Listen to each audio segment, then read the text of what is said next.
The man says he is just an inhabitant of planet Earth, a civilized place. He spits blood and a child calls out to old man Siu, saying that her mother asked her to bring this for him. The old man thanks her. The child places the small bread roll on the floor and asks him to get better and make more of that soap. With that, the little girl leaves in the blizzard. And once again, he says, I am an inhabitant of planet Earth, someone who came from a civilized world 50 years ago. He doesn't know how, but he ended up in this weird world. He was on his way to a lecture with his coworkers when they were swept away by a landslide. It seemed obvious that everyone had died, but they woke up in this strange world, in front of a giant fox with 3 tails and a 2-headed snake. Strange people with the power to fly through the skies. That reminded him of some of the novels he read from time to time. However, even though he was aware of this, he never imagined that all of his colleagues would have a much better life than the one he led. Creatures known as the sages appeared from the skies and were impressed by the talents his friends had, and each of them was taken to different parts of the world and the heavens. In that place, only he and director Kim were left. For some reason, they both held out hope that since they had also come from another world,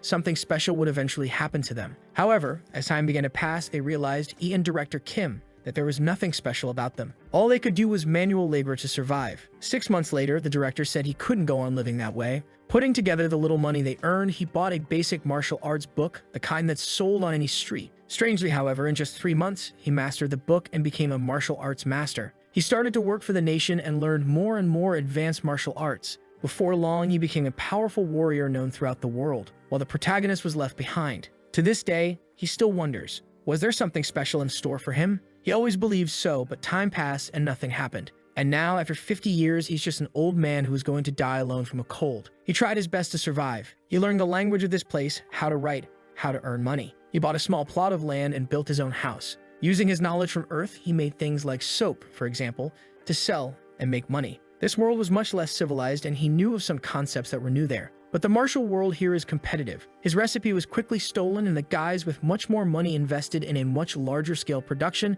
and he was sort of pushed out of the market. Only in other novels do you invent soap and become a billionaire. Since then, it hasn't been easy to make even enough money to get by. And now there he was, waiting for death after being rejected by this world. He wonders what they expected him to do. He tried his best. So what was the right path? Why was he chosen if he wasn't special? And why did he have to keep on living just to have everything taken from him? At that moment, he no longer even had the energy to keep his eyes open, while thinking that all he wanted was a little more power or perhaps opportunities. And just like that man, he died. However, we can't end everything here. There he is, waking up, looking at his own hand, wondering why he's alive and why he's wearing the same clothes he had on when he arrived from Earth. In front of him are all the people who work with him, nursing headaches, wondering where they are. And that's when it hit him. He had come to this world with the power, yes indeed, the power of regression. Right after that, one of the guys there, who I think is that Kim guy, comments that they were on a trip. So how did they end up there? Obviously, this is the very first day they arrived, right after the accident. Strangely, when they hit the ground, he saw a strange light and opened his eyes there. The problem is this was 50 years ago.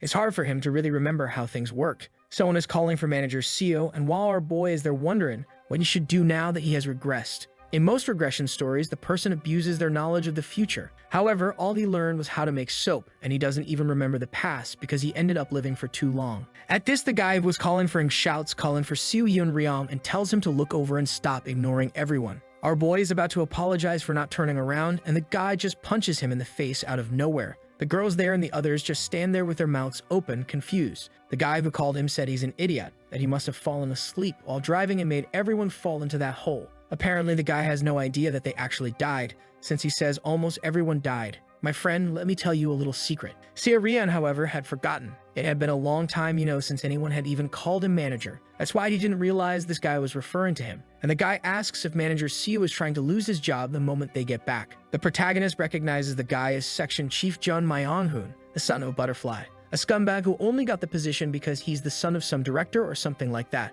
32 years living in pure nepotism and a bastard who always made his life difficult. The guy is there chewing him out while everyone's asking him to calm down. Seo starts to get up, remembering that on the day he was driving, he really was a bit tired. That's because the bastard John had dumped all of his own work on our boy to handle. Not to mention he wasn't even supposed to be the one driving on this trip. The guys are screaming, everyone trying to calm him down, while Seo's memories are slowly returning. On that day, in the past, something similar happened. He thought he was in the wrong, and just kept apologizing, all hunched over. And that's how he went on living for the next 50 years, always apologizing, lowering his head. Even when bandits robbed him, he would apologize. When the martial artist humiliated him, he apologized. However, after years and years of a life like that, he began to realize something. It's necessary to control your behavior around people you can't handle. However, there are different situations. At this, he calls out to Chief John and says that he knows he's angry, but now wasn't the time to be pointing fingers at each other. That John guy comes over to throw another punch with a lovely comment about his mother. Whoa, and it landed square on his cheek. I thought our boy was going to defend himself. Ah, hold on, he's giving him that stare down, saying that he'll never have to kneel before someone he can actually handle,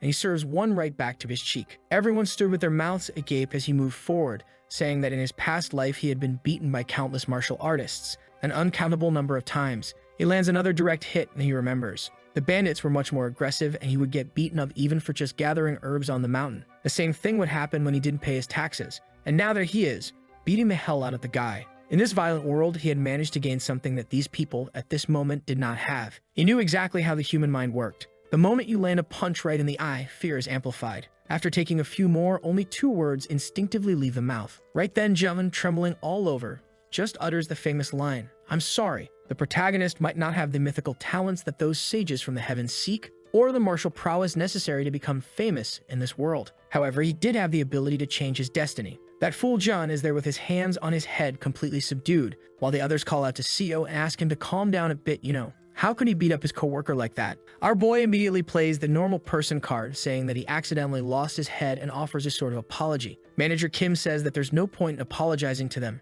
That John guy might have crossed a line, but he went too far by pummeling the guy like that. Seo knows that of all the people there, the only one who will sort of stick with him is director Kim, so he kind of agrees with the guy. This man is going to become one of the strongest martial artists as soon as he starts learning. Sogi has to support this guy and stay close to him. Obviously, this was all just his plan for now. He goes over to John and apologizes, saying that he really did overreact. John looks like he wants to say something, but one little glare from him and the guy turns away, crapping his pants. Kim takes a look at the forest there, and says they have to get out of this place and find a village or something of the sort. Seo knows that's the logical thing to do. However, it's a shame that logic doesn't work in this world. This was the world of immortals where everyone is trying to secure their own immortality, and the only rule that exists in this place is that the strong devour the weak. Anyone in this world with a sword in hand will fight for fame and honor. The name of this forest is the Path of Ascension. Unfortunately, there is no nation, village, or anything nearby. At this, he calls out to Kim and says that the sun will be setting soon, so maybe they should make a camp in a safe place. The man agrees, saying he's right, but wants to know, where's their car that was full of supplies?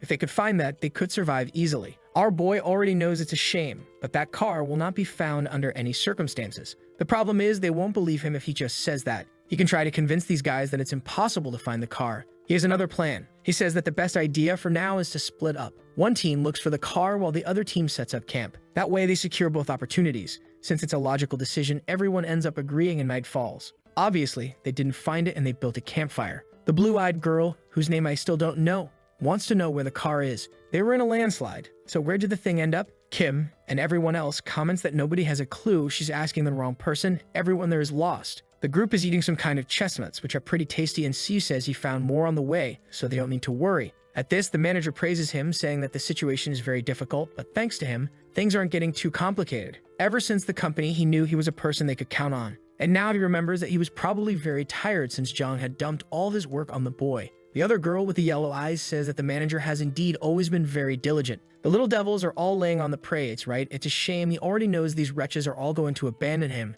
In his past life, Seo only found this cave after hours and hours of walking in the dead of night. And now he says that it was by luck that he found this place, while thinking that he has to take advantage of this short moment because this is the last night they'll be able to laugh like this. A short time later, under the moonlight, he's trembling as he says he welcomes the Lord of the Forest. A three-tailed fox in front of him says that the boy has a very strange smell for a human, has lived for over 1,000 years and has never smelled anything like it. At this, the people who were waking up in the cave come outside and they all get a fright too. In his memory, Seo tells everyone to kneel and respect the Lord of the Forest. At this, the fox says that every time it meets a human, it remembers why they are idiotic and rude. It would have already torn off everyone's limbs, but it seems one of them knew how to respect the forest, and that's why they would be forgiven. However, with that said, they were in the territory of the Lord of the Forest and would have to pay the price, so one of them would have to offer an arm to stay there. Seo remembers in his past life, no one knew what to do when this creature appeared, and they started screaming in desperation. The fox then took all of everyone's limbs. Damn man, they were left half dead.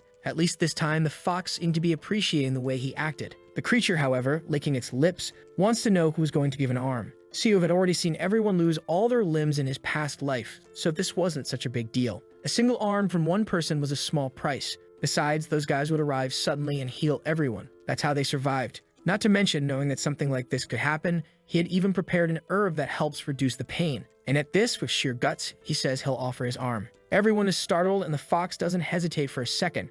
It just goes and takes a big bite, man, and pulls the boy's arm off. Everyone there feels the pain, and he immediately goes to get the herb. While he eats, the fox then says it thought the taste would be different because of the smell, but he was really identical to any other human. In fact, it was even worse because he seemed to have very impure veins. Siu, completely wrecked, apologizes for the offering not being good enough. But at this, the fox turns and says it would let them stay for 7 days in its territory, and no one there would die, thanks to its divinity in this forest. It leaps away and is gone. The rest of the group come calling for Siu, asking if he's okay. He says he is and asks for help to get to the cave. Since he was the first one to encounter the fox, he says he talked with it before they arrived and learned a little about this world. He reveals that they are no longer on Earth, and at this, everyone is scared, saying they never imagined something like this had happened. But considering they saw a 3-tailed fox, so reality is sinking in for the guys. And our boy explains, showing his arm, that at least they're safe for a week because of what he did. The others want to know, what happens after that week, and he says they'll have to give up something else. Everyone is desperate, but he just says he's exhausted and needs to rest and hopes everyone understands.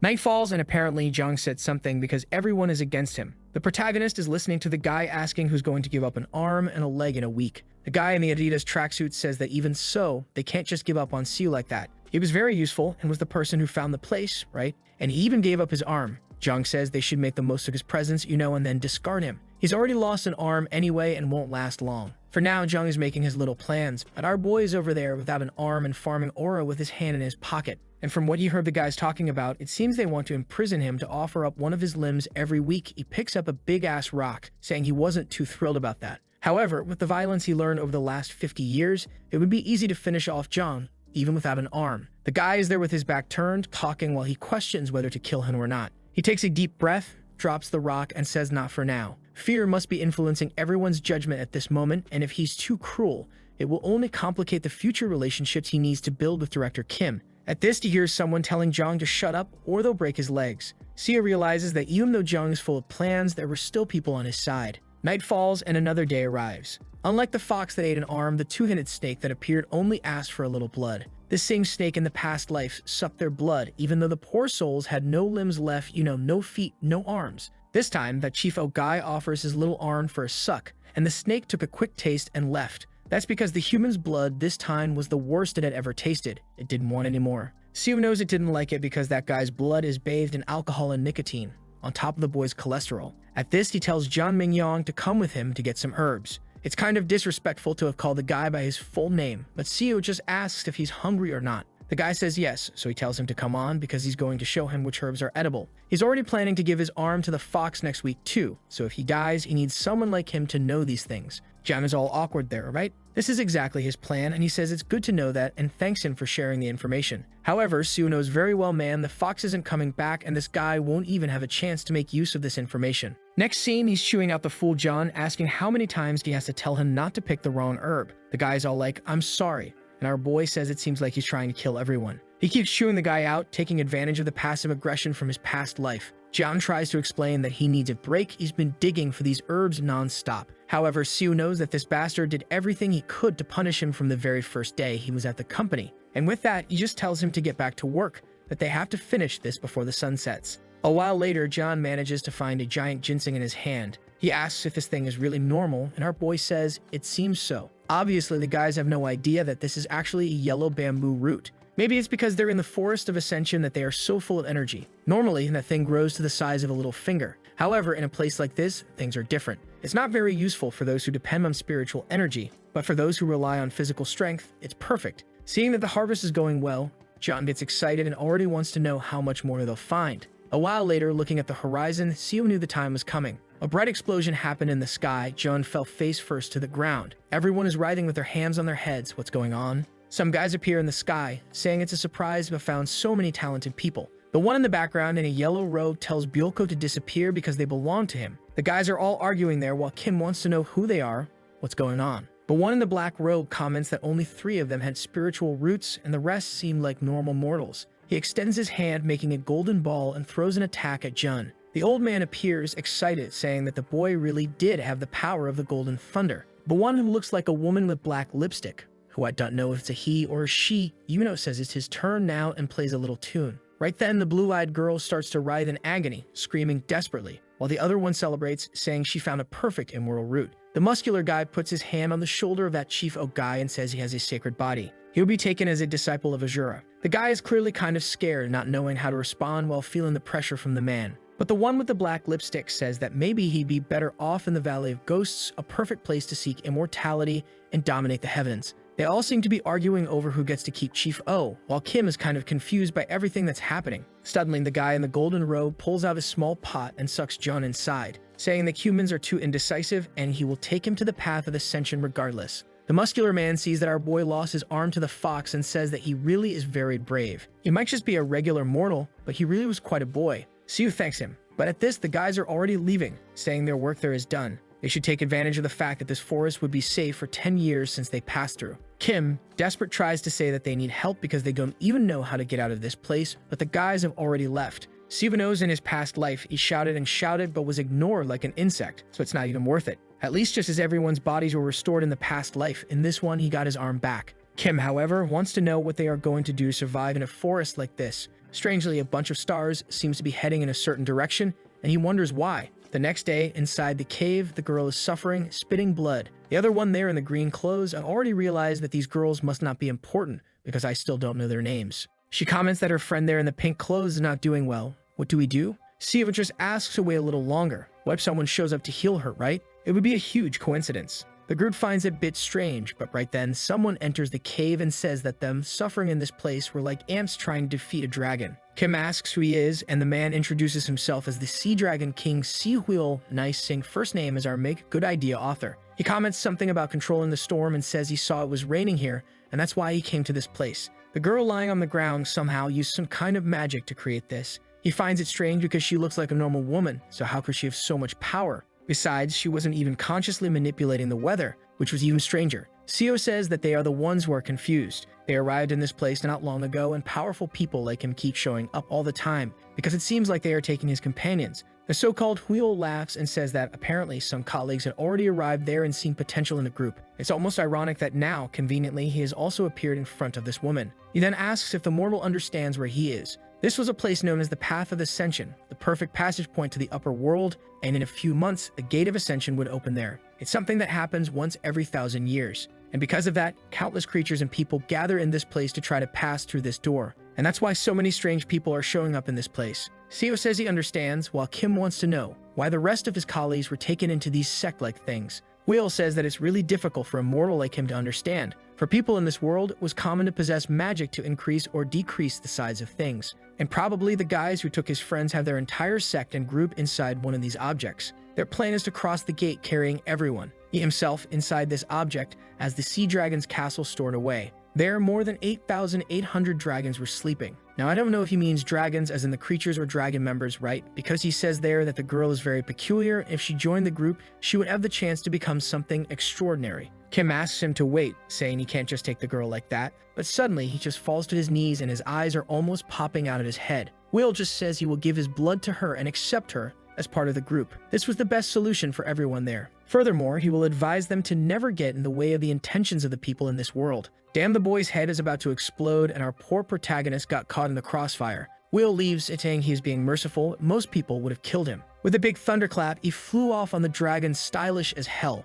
The next day, everyone was kidnapped. Oh no, only this one is left. We still don't know her name, man. She's laughing like a maniac, saying what a mess. This world with its dragon business, colleagues being taken away, people flying, what the hell is this? This would probably be my exact same reaction as Seo gently pats her, telling her to calm down. She, however, just begs for our boy not to be taken away too. She wouldn't be able to survive in this forest alone. However, he just thinks it's a shame, but their time is up. Suddenly, she begins to writhe in agony, puts her hands on her head, and says something is coming. Kim runs to help, but she says it's too late, and whatever it is has arrived. Out of nowhere, an old man on a mechanical Oni lion appears. Good heavens, man, that one came straight out of ChatGPT. Make thee, and the old guy wants to know how there are mortals on this path. However, he comes to his own conclusion, saying that the place is unstable because of the opening of the gate. That must be how they ended up here. Now he wants to know from the mortals who emitted that vast consciousness. He felt a strong presence, as if it were one of the sages from the upper realms descending to earth. And for some reason, he believes it's the girl.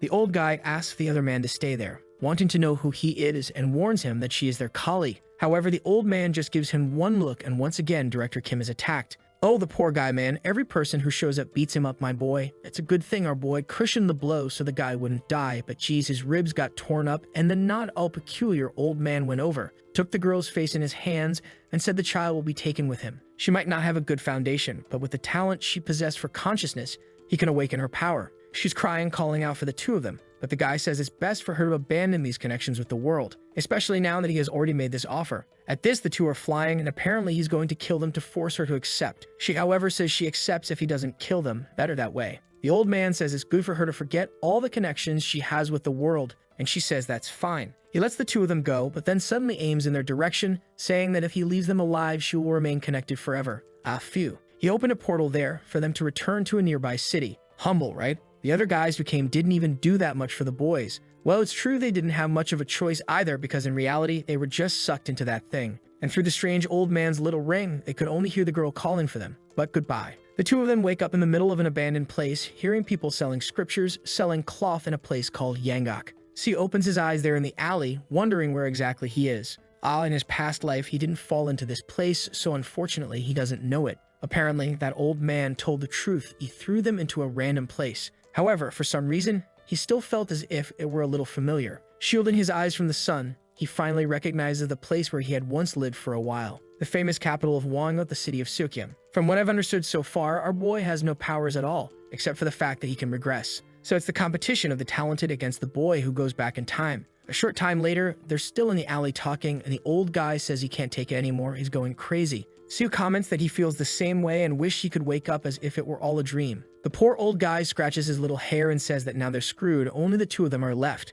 At least maybe they should be relieved, right? That they weren't taken by those monsters. Siu, however, doesn't think the same way. He may have gone back to the past, but he remembers that following this path, he was nothing more than an herb collector who got beaten up every day. He then says that whatever the future holds, they can't just stand still in this alley forever, so at least they have to get out of there. The city is vast, but Kim doesn't understand anything these guys are saying. It seems like everyone is commenting about them, since they're kind of being stared at, but he has no idea what about. At this, Siu says they're commenting that the clothes they're wearing are funny. Ah, everyone around is speaking Chinese, but the two of them are Korean. So the guy is a bit confused, but Siu says he learned Chinese when he was younger. The old man, however, seeing the boy's torn up back, is more worried about that than the fact that he speaks two languages. And the bastard lied, it's not even Chinese they're speaking. The symbols are kind of similar, but the sounds are completely different. In his past life, he spent 2 months being chewed out by beggars just to start understanding what these guys were saying. However, now there's no reason to worry about that. He says that first it's time to get new clothes, but the guy is already unsure. How are they going to manage if they have no money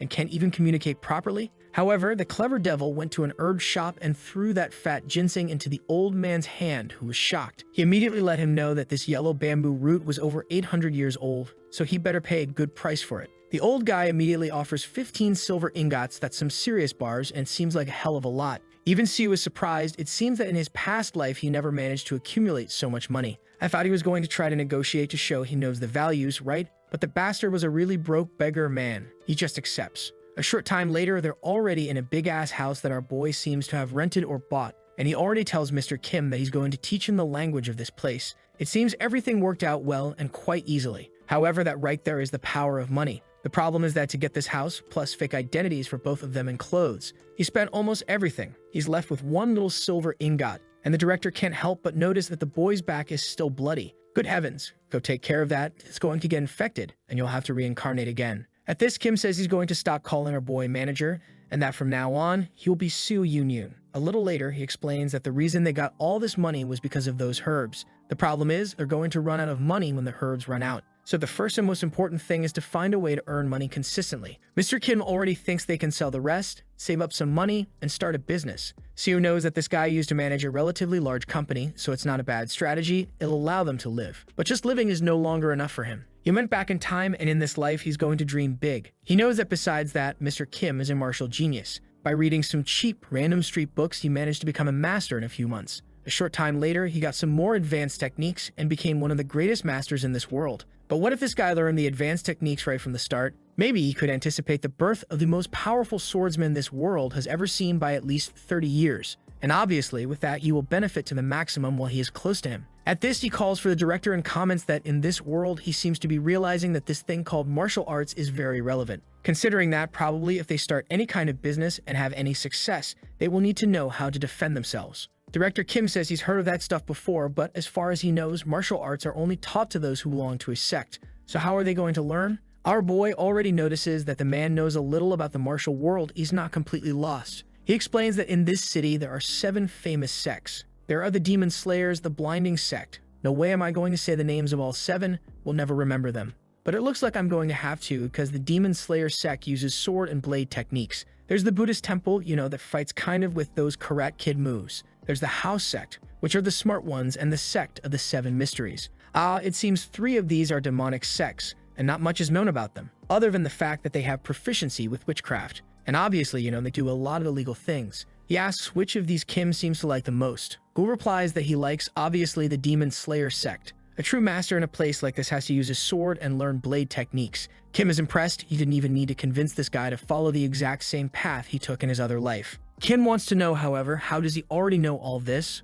Our boy says that when he was negotiating and getting the identities, he overheard some guys talking. And man, our first time skip happened. 3 months. In front of the sect, the guys ask what they're doing there. Our dear Seo there on the left and says he brought his older brother, who is interested in learning martial arts. The Rock in a Goku outfit doesn't seem very excited about it. However, he sees from their clothes that the guys must have a good amount of money and they're in need of it. Even so, he apologizes and says that learning martial arts at this age would be almost impossible. Our dear Seo insists, asking to at least see someone from the higher ranks, already slipping him a coin. A while later, already inside the sect, someone wants to know if they really just want to learn for self-defense. Our boy brought a feast of silver ingots and says yes, that's all they want. The moment the old guy sees the money, he says it's all right, they can be external disciples. However, they should know that there's no special treatment there for those who enter through donations. Besides, they would only accept one of the 2. Kim is about to complain about this, but right then our boy accepts, saying it's perfect for them. The guy is already leaving, saying, okay then, just come find him there and join the rest of the disciples. Kim asks our boy if it's okay for only him to be learning martial arts. He would have chosen a different group if he had known it would be this expensive. Our boy tells him not to worry, he was never very good at sports either. While he's going to handle the business for now, Kim will go there and learn a bit of those so-called martial arts. The old guy thanks him but says he doesn't know if he'll really be able to learn much. Our boy tells him to trust himself and try before judging. Another time skip. 7 months later, the competition within the sect. The man on the throne wants to know where this guy came from. Obvious, it's Mr. Kim who has crushed all the disciples who have been in this sect for years. Mastering a martial art means understanding its true meaning and aligning your body with it. Someone with low knowledge at best becomes a third-rate warrior. And to advance from that point on, you need more and more knowledge. The guys attack him, saying he's an outsider and will never beat them. Obviously, more knowledge means you've invested more time and also put in more effort. However, certain people had enough talent to laugh in the face of all this knowledge business. They had enough talent to advance through numerous stages at once. The Demon Slayer sect is already famous for having numerous members like that. But for the first time, an outsider appeared and killed all of those so-called great disciples. In just 7 months, Director Kim became a first-rate warrior who had mastered absolutely all the techniques of that place. The old guy bites himself. He doesn't understand how it's possible for someone to evolve so quickly. To force something like that, they would need to gather countless martial artists to support someone. Not to mention that this guy is an outsider who has never had any contact with martial arts. So how did this happen? It was as if the very tradition of that place had kneel before this man. Whoa, and they gave the order to capture him. There's our boy. He already imagined that this could create a problem, an outsider dominating this place in 7 months, leaving everything in chaos. Because of this, the guys are accusing him of being a spy, but even imprisoned, the Slay Dog is practicing. What Seo doesn't understand is why he's also imprisoned. He knows nothing about martial arts, and now he's in there with the other guy. Our boy asks if the director isn't worried, man. A lot of people suspect he's a spy. Normally, in these kinds of stories, they'll destroy his martial arts, cut off an arm, or somehow prevent him from being able to fight. The director, however, replies that he already knows about that. But for some reason, he feels that continuing to practice is the only way to get past the next barrier. And inside, he already knew that upon passing this one, he would advance to the next stage. Seo knows how incredible that was. Being a first-class warrior was already impressive, but advancing beyond that is something only the masters of the sects can achieve. This was already a level where at most there are 1,000 men with this strength in this world. Not to mention that, after this, the only thing left is the peak, where you are basically untouchable. Right then, Seo is certain this guy is going to be at the top of the world, not 30 years earlier than he imagined, but about 40 years faster. 7 days later, there's manager Kim with little flowers flying around him, absorbing energy as Seo already knows that this is the key that only appears in martial artists nearing the peak. At this, Kim stands up, announcing that he has crossed the barrier and now he's no longer afraid of this sex leader. Our boy praises him, says his talent exceeds what he expected. The old guy says he's also impressed with himself. He didn't imagine he had this kind of talent. Maybe it was because when he was a child, he read countless martial stories. Right at that moment, some guys rush in, announcing that the time has come. They had received orders from the leader to destroy his energy core. That's because they are now certain he's a damned member of the demonic sect. Kim gives them a look and our boy, tries to calm everyone down, saying he already confessed that no one there is a spy. The guy just tells him to shut up and punches him in the face, warning that he's already heard them talking in that coded language and is sure they are not honest people. However, at this, Kim has already drawn his sword and slash, his hand is cut. The cut was so precise that he didn't sever the hand, but he disarmed the guy. And the bald guy warns that he's already made it clear this was his first sect. The Rock Goku comes to slash with his sword, but in a few seconds, everyone had received the same little tap on the hand and dropped their swords. Everyone is already running desperately down the corridors, saying that strangely he seemed to be at the peak of martial arts. At this, Kim calls for our boy and warns that he's going to other sects to train and wants to know what he's going to do. Our boy, not being a fool, says he's going to follow him. They could go, for example, to the unorthodox dragon sect. The old guy says he'll meet him there, and in the next scene, he's already at the top of the mountain. And damn, Kim's sword is already bathed in blood. He asks why it took Seo so long, and he laughs, saying that yeah, the director is a little faster than him. And noticing the state of the sword, he already knows that this guy was not a violent person at all, but this world has already changed him. It would be a dream if one day he could return to the peaceful life on Earth. If he could choose a return, it would be there. He's tired of the violence of this world. However, none of that matters, because now he's here and he'll do whatever is necessary to survive. After being betrayed by the first sect, they invaded the dragon's house and took over everything. 2 years later, they ventured into the Wanga region and continued to defeat numerous sects. And it was in the 3rd year that all the emblems of all the sects had been cut down by him. Before long in that region, he was named the strongest martial artist under the heavens, and he used this fame of his to unite the sects and form an alliance. Man, 7 years later, we're moving along here, huh? He and the director were as close as brothers, ignoring the age difference between them. They even managed to work on a specific martial art for our boy. Mr. Kim hands him the book and says the name of the technique is the Mountain Cutter. He had made this with our boy's talent in mind and is sure he can reach the peak. Seo seems impressed that technique was really above any other he had ever seen. The only problem is obviously the expected one. He had absolutely no talent. He was learning from the most powerful martial artist under the heavens, who created a martial art specifically for him and only him. And even so, he barely managed to become a third-rate warrior after a whole year of practicing. At this, he says that maybe there's no way. He has a talent for medicine, and apparently, that's the way to live life. Each person has talents in different areas. And with that, on the first day after a decade had passed, he glimpsed the level he had only heard about in legends. The 5 energies of the world converting into a single person. The old guy has a fit and starts contorting. What's this? His hair grew long and turned black. Seo calls for the old guy, and suddenly the guy is handsome with long hair and muscular. This was the so-called skeletal reconstruction that creates a new body.